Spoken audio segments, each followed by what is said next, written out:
Hello, welcome back. How you doing? It's Louisa from Feel Good Astrology, and this is the Feel Good Astrology show, which if you were around a couple of weeks ago, you'd know that I just launched it. It's just a bit of an experiment to see if I could enjoy having a daily show. And so far, so good. I love the community that I find myself in every day. It's fantastic, that I can connect with people every day about the things I love and hopefully the things that they love too, which is having a heads up about what's going on astrologically, what's going on with the planets, having a little bit of banter, and then learning a little bit about ourselves. So welcome. If it's the first time you tuned in, I really appreciating you joining me. Please let me know in the chat where you're from and who you are, and what you like about astrology and what you might want to know about. And if you're returning, then thank you. Welcome back. Again, let me know. Say hello in the chat, because I do like you to become part of the show. I think it's really important. I'm doing this for you so that it's yours, and so I'm really happy to have you on board. And here's somebody who's joining us today. It's lovely Penny Albertella from Devon in the UK. Hey, Penny, thanks for joining me. I love that you're here. We've got Family Munson. That's Mr. M downstairs saying, hola, Penny. Thanks, love, for being here. Whew, I need to just get my breath back because I was just delivered a lovely barbecue and I am desperate to eat it, and I can see it right to my side. And yet this is more important because today we're talking about moon signs. But before we go there, I just want to start as I start every single show, and that is to have a look at the forecast for the very next day. So first thing I'm going to do is bring on tomorrow's forecast. That is for Wednesday, 26th of April. Should also just say we're celebrating Freedom Day here in Portugal today, even though you might have detected I'm from the UK. I've got a British accent, but we live in Portugal and it's their Freedom Day, and it's 49 years of freedom. Next year is going to be a big one for them. So anyway, happy Freedom Day to Portugal. So let's have a look at tomorrow's lineup, and then we'll talk about what we're going to talk about, which is having the moon in the earth signs. And this is not just for you if you've got your moon in the earth signs, but if you know that if you've got a lover, a partner, a child with moon in earth signs, and this will be for you. It'll be very, very helpful. Penny's just saying carnations all around. That's the symbol of freedom in Portugal. So anyway, let's have a look at tomorrow's forecast. So for Wednesday, 26th of April, we've got quite an interesting day where we're really like chameleons. I mean, the moon is making 101 different aspects to all the different planets. Starts off very much in a conjunction with Mars. We're feeling quite feisty. We are quite determined, quite energetic, really wanting to get moving. Then we go into this kind of spiky hurt phase, where the moon is in a square to Chiron. So old things come up. It might be childhood hurts. It might just be somebody looks at you the wrong way and it reminds you of something your mum said back when you were 7. But it brings something up like an instinctive memory. When this comes up for you, notice it and say to yourself, that's not who I am, or who does this belong to? Because it's not me right now. Then the energy moves quickly onto a lovely sextile with Uranus. We're feeling excited. It's like we clear something and then it's like right back into the swing of things, feeling quite spontaneous and excited. And then we're wanting to grow as the moon goes into a square with Jupiter.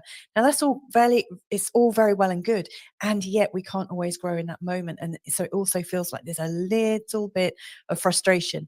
Can we move as fast as we want? Probably not. Last of all, then we end the day on a really dreamy note, quite beautiful. It's quite relaxed. It's very creative. It's a good time to cuddle up next to your honey. So there you go.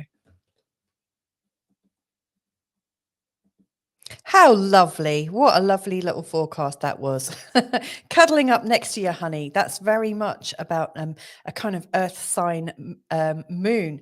I love it. And in fact, Penny's just sharing with us, I'm a Taurus sun with my moon in Aquarius. We're going to be talking about that tomorrow. In fact, the moon signs in the air signs. Interesting what you were saying about family. The family of my children, my oldest is Taurus ascendant, my youngest is Taurus moon, my mother was an Aquarius sun. It's funny. Yeah, I have been talking a lot about family patterns. And in fact, as I talk about the moon, I think the moon really shows us where a lot of our family patterns are. So let's just crack on. In fact, just before I do that, I just want to show you today's card that I've just pulled out, and it's Ariel. These are from Doreen Virtue's messages from your angels. And this is just an extra bit of support for tomorrow, or, you know, wherever you are in the world and whatever's going on. But it's saying new psychic and spiritual experiences are changing the way you view the world and yourself. Allow your spiritual gifts to open through study, prayer, and meditation. So there you go. That's Doreen's idea for tomorrow. Anyway, let me just go to the moon. So we've got the moon. And today, like I said, we're actually going to have a look at the moon through the earth signs. Now, before we talk about the earth signs, let's just quickly recap about the moon and what the moon represents. So the moon is a really fast thing that changes a lot in our birth chart. It changes signs every 2.5 days. That looks like 25 days, but it's every 2.5 days. It represents our emotions, our psyche, our fertility. I also think it really represents our needs. Like, what do we need? What do we crave? Really, really sort of emphasized by the moon. And it also describes how we get triggered. Like, you know, what is the thing that drives us absolutely insane? You know, what is it that makes us flip out? The moon also shows up as our children. It can show, it can describe a little bit about our children. It also can describe our mum. And it can also describe the feminine line. I've definitely seen that. And I also think it represents us at some level when we were really, really small, you know, like what were our first instincts? I think, you know, when you see small babies, they're acting out of instincts, and they're a psyche, and there's sort of psychic impressions around them. You know, they are reacting to that. And our personality, which is very much represented by the sun, that comes a bit later. You know, that's something that's really well crafted. You know, we really do craft how people see us. So I really do go with this idea that the moon can really represent our children, mother and feminine line. And so it's not surprising to hear that there are patterns. And like Penny said, you know, she's got a Taurus and Aquarius pattern going on in her chart. I've got a really strong Pisces, Scorpio and Sagittarius pattern. My moon is in the sign of Pisces. Now, it often shows family patterns, so I've just said that, but it also shows how we handle our mental health as well. So this is really vital.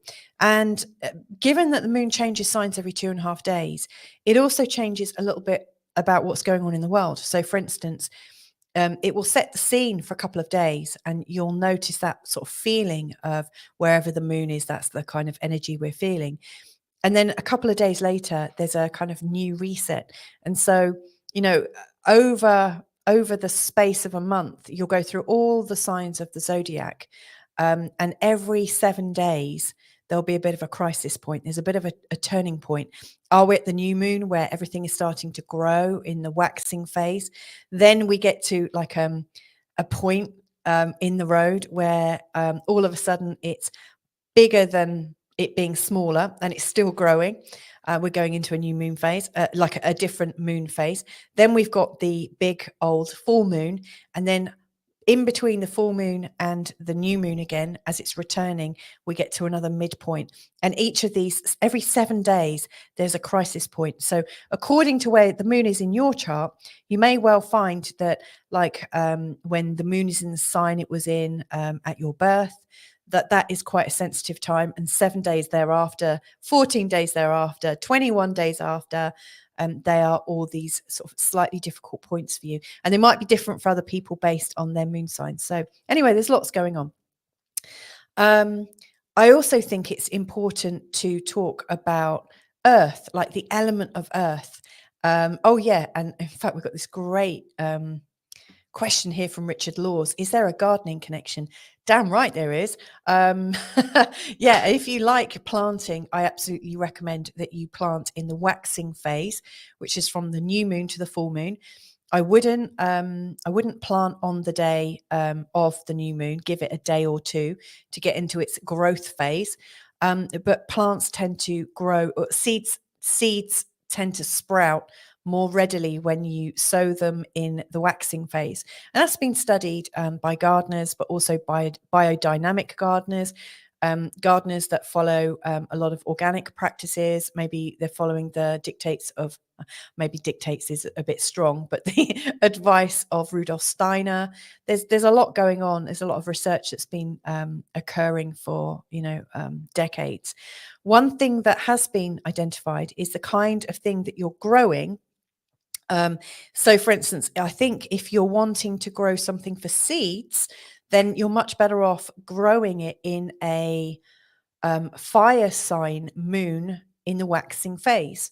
And if you're growing greens and you're growing for like if you're growing for fruiting, you're much better off, I think, with an air sign waxing phase. So there's a lot going on. And then when we're in the waning phase, when the moon is getting smaller and smaller and smaller, that's not when you're sowing out. That's when you're tidying up your garden and you're neatening it. So yes, Richard, a really, really great question. And I absolutely recommend reading up about it. If you love gardening and you love astrology, it's a really, really good mix. We've also got the Global Nobles joining us once again. Hey, you two, three, because you got your dog. I hope you're well today in Lisbon and enjoying the celebrations of Freedom Day. So anyway, the elements of Earth in astrology. Earth is well, you can probably guess what the qualities of Earth are. I mean, what are the feelings that you get from Earth? Like when you feel Earth, how do you feel? You feel grounded. You're coming back to nature. Very different energy to fire, which is warm, it's blazing, it's in your face, and it grows, and you have to stand back from fire because it can be a bit too much. And with Earth, there's not really that much that you need to worry about necessarily, other than a flipping earthquake or a mudslide. With Earth, you know what you get. It's reliable and it calms you, it soothes you, and you feel like you're in nature, and everything grows from the Earth. Of course, we do need the fire because it burns down the trees and things and creates ash and stuff like that, and it feeds back in. And the volcanoes, growing in the sort of land that around volcanoes is supposedly really good. So we do need all of these natural elements to play back in. But yeah, Earth is known for its stability, its reliability, and you know what you're getting with it. So let's wow, thank you from Richard Laws. You're very welcome. You're absolutely welcome. So let's have a look at the earth signs. So there are 3 earth signs. And yesterday I spoke about the different qualities that we've got with astrology. So we've got cardinal signs, we've got fixed signs, and mutable signs. The first one we're going to have a look at is Taurus, and Taurus is a fixed sign. So we're going to talk about how earth and fixed comes together and helps us enjoy that moon sign known as Taurus moon. So let's bring it on right now. So moon in Taurus. Now, the sign of Taurus, I didn't have time to put the symbol in. I'm working quite a lot at the moment, and I'm working a bit too hard. But anyway, you can see the symbol for Taurus here, which looks like a little bull with its horns. And you can see the symbol for the moon. So this is somebody's birth chart that's got moon in Taurus. Now, the key words I would say is they're soft, they're reliable, they're steady. So steady because it's Earth. But we also think about the star sign involved as well. So each star sign has a ruling planet. And the ruling planet of Taurus is Venus. And Venus is known for flow, beauty, gentleness, very much about kindness and compassion and love. So we've got the energy of those combined with the stability of Earth, which is grounded, it's stable, it's kind of cool underfoot. And it yields to us a little bit. And then you have got that it's fixed. Now, the fixed signs are rooted. They don't like to budge. And they're quite slow. Like, they're not going to move very much. They're quite slow to think and act. And they're very, very strong. If you think about, I like to think in terms of Taurus, I always think of, rather than a bull that's standing its ground, I always think of an oak tree. which is just perfect for Taurus. It's so rooted, it's so strong, and yet it provides so much pleasure and beauty. So I think that epitomizes the sign of Taurus. So we're talking about the moon in Taurus, and the moon is about our emotions. So the emotions for people with the moon in Taurus, they tend to be calm. They tend to be very centered, very stable, very secure. And because of that, they tend to be quite popular. So they tend to have friends for a really long time. They don't tend to fall out with their friends. They're very much the peacemakers. People know what they're getting with them. And for that reason, they're very, very popular. In their relationships, because of the nature of Venus, they tend to be loving. They're known as being quite graceful. They're also usually quite good looking. There's a really beautiful sort of energy around them. And the moon is exalted. It's extra lucky in this position in the sign of Taurus. Works really, really well for them. In fact, when Carl and I chose our wedding chart, which, by the way, I do. So if you're getting hitched or anything like that, I can help you find the right time to get married. We chose a chart that had the moon in Taurus because it's the strongest particular moon that you can have. So that's what we went for. Now, in conflict, because obviously, we do come across conflict in our lives. Moon in Taurus, they get really stuck on how things should be, because they're rooted.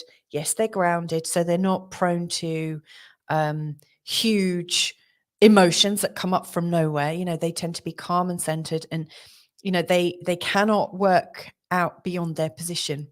They're so in their position that they really struggle. So with conflict, you get a lot of stubbornness with people with the moon in Taurus, where they almost refuse to see another person's perspective. So that can be a bit difficult. And they're not known for their flair in finding a way around it. They normally need a lot of coaxing from somebody that's a bit more flexible in their thinking.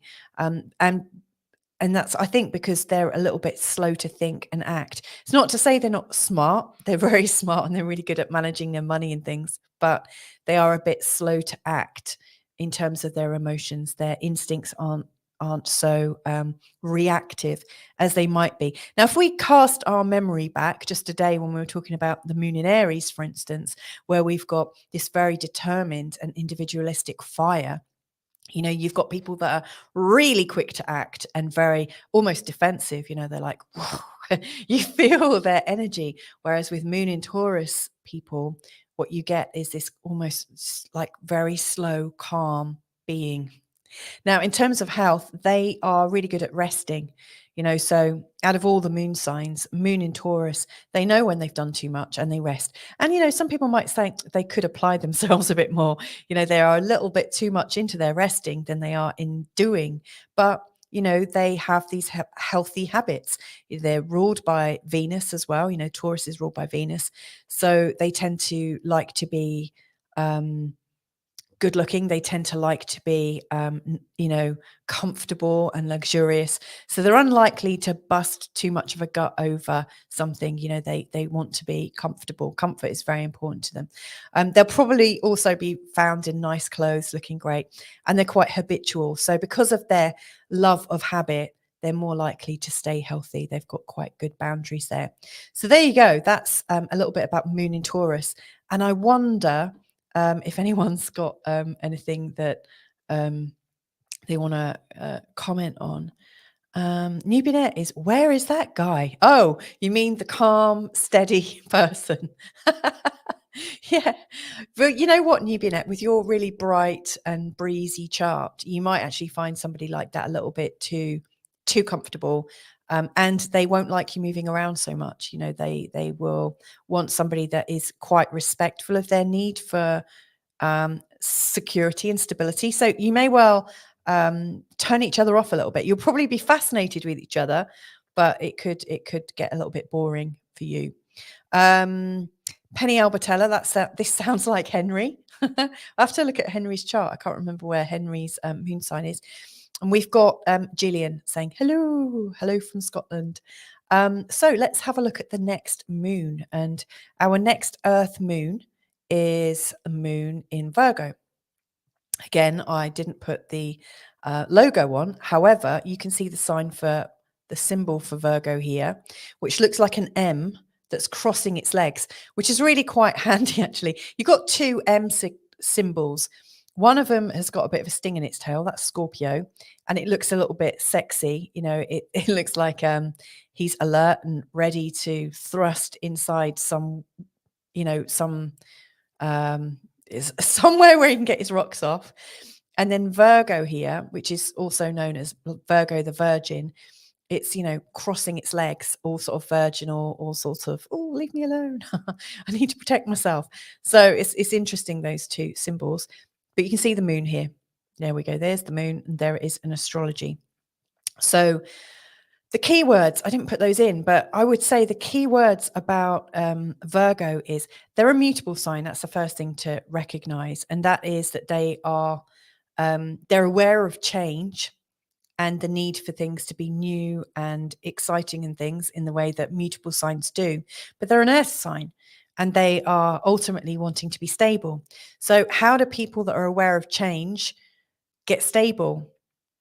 Well, they control it. They try and control things. So they are really changeable and seek order. They're really seeking order. They're really seeking things to come back into a perfect order. So you'll find that they have this absolute craving and need for calm. You know, they crave peace here. Like when it comes to conflict, the Moon and Virgo people crave peace because peace is orderly and disruption is disorderly. That's just not very good for them. They also take on the change themselves. They're very much aware of all the change and they are like, I've got to do it myself. They're very, very organized. They're very reliable, very responsible, and they take on a hell of a lot. They often overload, you know, and if you know somebody with a very strong Virgo, they have this tendency to overthink things. And that's, I think, because of the ruler of Virgo, which is Mercury. And in particular, they are quite affected when Mercury goes retrograde, these Moon and Virgo people, because their ruler, or, you know, a planet that has a resonance with Moon and Virgo, is looking like it goes backwards. So they are thinking and feeling at the same time. So if you imagine that energy of thinking, feeling, you know, they are absolutely always something going on here and also in their body. And so they create these psychosomatic illnesses. And Virgo, out of all the signs, is known as being a bit sort of a hypochondriac. You know, they feel a symptom and they start worrying about it straight away. And if they've got the internet open on their cell phone, they Google, diagnose themselves and realize that there's something incurable going on. So they really worry. They're known as worriers as opposed to warriors. So although they're earth sign and very stable, because of the mutability and because Mercury is sort of associated with the sign of Virgo, they're the least stable signs, and they are the ones that they're the least stable earth sign, and they're the ones that are most worried about it and go to the biggest efforts to bring back order. So as such, they tend to put others first because they can rely on themselves and they instinctively know they can't rely on other people. So, and I think they're good people. They also believe in goodness and sort of like virginity, but it's all about cleanliness and hygiene at some level. You know, like for them, goodness is having things orderly and clean. There's no dirt, there's nothing that could affect or infect. Yes, and they absolutely need calm. So they're trying to be rational, like their emotions are mental. So they're rational, they love neatness, and they tend to stay as calm as possible. Now, if you know one of these people, you will really, really know this pattern. It's not necessarily a pattern that people find sexy. So I'd be very interested to see if Nubinette is saying, oh, I'm looking for one of those, like she did with, oh, where is that guy about the moon in Taurus? Somehow I think she's not interested. So, and I would be interested, you know, do you have moon in Virgo? Do you recognize some of that in yourself? Are you with somebody with moon in Virgo? I mean, they are so beautiful and they are fantastic to have it in the home and in your life because they will keep everything working, everything flowing. And bless them, they really do need a break. They really do need some peace. The Global Nobles, Amy saying, Greg is a Virgo moon Pisces sun. I love this guy. And I imagine he brings so much clarity and peace to your life, I suspect he's very, very important in getting it done. Isn't it funny how yesterday we were talking about the moon in Aries and today we're looking at his moon? So yes, they can be a bit obsessive, but we would be absolutely lost without their energy for sure. Okay, so in fact, Penny's saying his moon is in Taurus. So she's talking about the sun. That sounds just like Henry, and his moon really is in Taurus. That's fantastic. And what a great guy Henry is. So let's look at the last one then. It's moon in Capricorn. Now, do you know anyone with moon in Capricorn? There's the sign for Capricorn. And there's the symbol for the moon. It's the third earth sign. It's cardinal. Now, if you remember, cardinals yesterday, I said the cardinals are the go-getters, the people that initiate things. And the cardinal fire sign was Aries. So, you know, they're go-getters, they're determined, they're quite fiery, they're a bit of a blast. You know, they move forwards quite at some speed. Now, with these cardinal moon in Capricorns, it's like they're determined and forward moving, very much an initiator, and yet they're stable as well. And so one of the things that comes up with Capricorn is very much about authority and reliability, but responsibility is a huge word.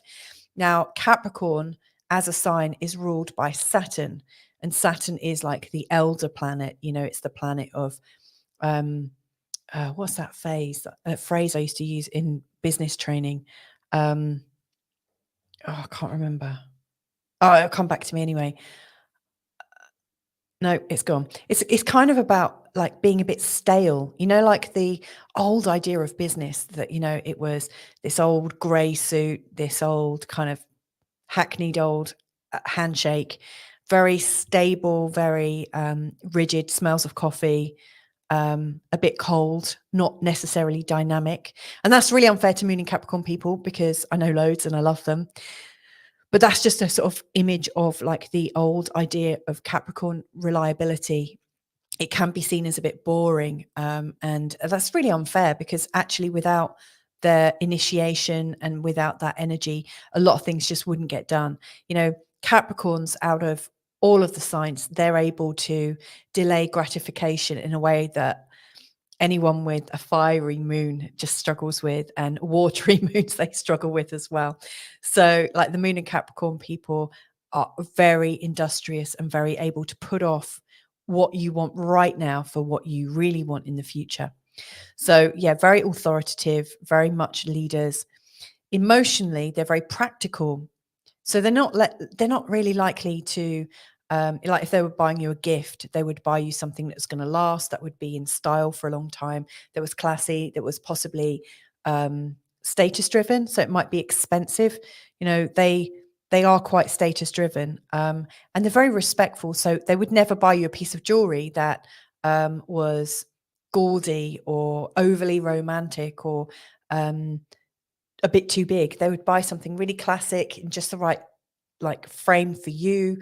They're absolutely practical, respectful, and they've got a very good perspective. And they're also quite driven. In relationships, people with Moon in Capricorn are pretty traditional and quite humble. So they don't really put on too many airs and graces, although they do like a particular status. They're unlikely to, you know, put it on so much with the moon in Capricorn. They're also very capable. But the moon is very much about feelings, and Saturn is very much about anti-feelings. And so a lot of moon in Capricorn people have a bit of a depressive side to them, you know, because at some level, if you think of Saturn's rings, they kind of imprison the feelings that you would see in the moon. It's like there is a little bit of difficulty sometimes expressing how they're feeling. And so people feel a little bit, well, they just struggle to express themselves. And so sometimes they think, you know, like people think that Moon in Capricorn people are cold and this, that, and the other. And that couldn't be further from the truth. They just don't know how to express themselves properly in the same way as, you know, like a moon in Leo, you know, is very sort of dramatic and will let you know exactly what's going on for them, in a way that moon in Capricorn people are very sort of reserved, I guess is a good word. They've got quite rigid thinking, which can create health issues for them. Because obviously, I think when you've got rigid thinking, you have a rigid body. It creates sort of very intractable things. And they've got this very strong need not to fail. Like if they had a need that they were absolutely craving, it would be success. It's that they can feel that sense of success and feel that sense of they are bigger than what they expected. So they are very, very ambitious. I would say Moon and Capricorn people really like to be around other ambitious people, other people that are moving in a similar direction. So they tend to travel in packs. I also think Moon and Capricorn people have had a really hard time actually over the last 10 years or so, 15 years, since since Pluto went through their own sign. That would have been quite difficult, in fact. I should, if I'm going to give Moon in Capricorn a bit of kudos there, I should also give the Moon in Taurus people some kudos, because they've had Uranus going through their sign since 2018. Not as long, but equally as catastrophic. So that's why, if you know people with Moon in Taurus, you may well find that they've had a lot of catastrophes and things like that, lots of very big, massive changes in consciousness, because Uranus has stirred up a lot of patterns for them emotionally. And then Capricorns, they've had these really drastic changes of lifestyle with Pluto going over their moon. As an astrologer, I speak with other astrologers, and one of the things we always comment on is most of our clients are usually in the signs of where Pluto, Neptune, and Uranus are, and also Chiron as well.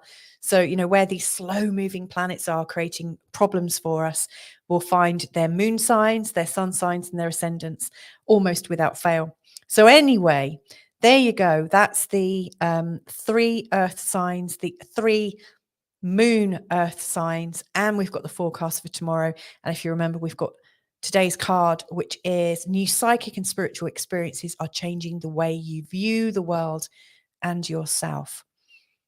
Allow your spiritual gifts to open through study, prayer, and meditation. Very grounded, very earth-like. So last comments then. A Nubionet is, what instrument does he play? Obsessive, no thanks. Nubionet, Moon in Capricorn could be quite interesting, because he's quite ambitious and he could probably help see you on your path. And we've got a round of applause from Sarah. Thank you so much for joining me today, everyone. Hope you've enjoyed it. And join me tomorrow when I'll be looking at the moon through the air signs. And then later on Thursday, I'll be looking at moon through the water and into the weekend with a forecast. Anyway, join me tomorrow. Bring your questions, bring your thoughts. And thank you once again for joining me today. I absolutely love you all, and I love this experience. So thank you very much. Ciao.